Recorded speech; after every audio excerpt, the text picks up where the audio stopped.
अक्सर देखा जाता है कि गरीब घर के लड़के इतिहास रचते हैं। वैसे ही आज एक और लड़के हैं, अतुल ठाकुर, जिनका आज इंटरमीडिएट में रैंक 1 है, जिला टॉपर है। और यहाँ के सिदोलिया प्रखंड के अंतर्गत एक गांव आता है चांदपन्ना, उसी गांव के रहने वाले हैं और गरीब घर के हैं। और आज रैंक 1 लाए हैं और इनके पूरे परिवार में खुशी का माहौल है। और देखिए, गरीब घर का लड़का हमेशा देखा जाता है कि इतिहास रहता है, इसलिए कि क्योंकि गरीब घर के लड़के हमेशा मेहनती होते हैं और मेहनत उनके लगता है कि हमारे परिवार गरीब है तो हमको आगे बढ़ाना है, हमको मेहनत करना पड़ेगा। उसी में से एक अतुल कुमार हैं जो कि आज पूरे ज़िला का नाम रोशन किए हैं।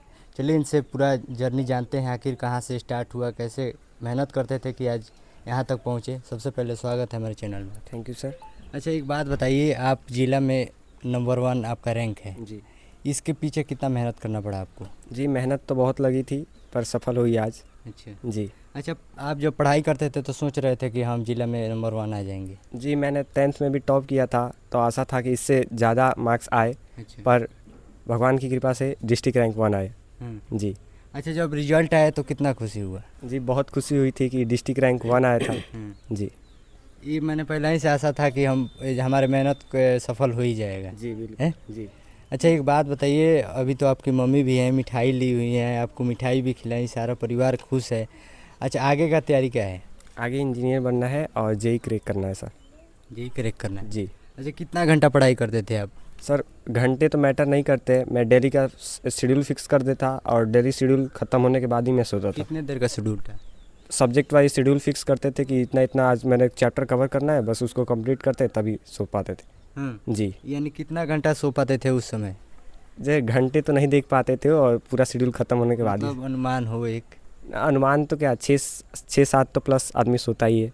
जी। आप उतना सो लेते थे? जी। चलिए, तो कोई विशेष नहीं है, आप भी नॉर्मली पढ़ाई करके और आज इतना अच्छा रैंक ला दिए हैं। जी। अच्छा, आप क्या कहना चाहिएगा? आपका बेटा तो आज बहुत खुशी बा, बहुत खुशी बा। हमारा लड़का कुछ करेगा। अच्छा, बचपन से रुआ लागत रहे कि हमारे लड़का कुछ करे हैं? जी। पहले ही से पढ़े में ठीक रहे हैं? जी। हैं? जी। यहाँ के पापा कहाँ बनी? गुजरात रही मजदूरी करी। मजदूरी करे नहीं? अच्छा बताई, मजदूरी करे वाला के लड़का इतना बड़ सपना, ओकरा बाद यहाँ के कहता नहीं हमरा इंजीनियर बने के बा, आगे सहयोग रही रहे लोग के पूरा सहयोग बा, भगवान के कृपा हुई तो वो पूरा हो जाए। चलिए, इनका भी घर वाले बोल रहे हैं कि आगे जो भी सपना है उसको भी पूरा किया जाएगा, चाहे जितना मेहनत लगे, जितना पैसा लगे। क्या जी? उसके लिए भी घर वाले का पूरा फुल सपोर्ट है। और देख, आप कमाने वाले आपके घर में एक ही है? एक ही आदमी है। एक ही आदमी है जी। तो अब इतना बड़ा सपना आप लोग देख रहे हैं? जी, भगवान की कृपा से सब हो रहा है। चलिए, एक आदमी कमाने वाला है लेकिन सपना बड़ा है। और हालांकि मेहनत इनका आगे से शुरू से सफल होता आ रहा है तो आगे भी होगा। और हमारा भी शुभकामना है कि आप आगे बढ़िए और बहुत नाम कीजिए इस ज़िले का। और आप लोग इनके बारे में क्या सोचते हैं, अपना राय कमेंट में दीजिएगा। फिर मिलते हैं नेक्स्ट वीडियो।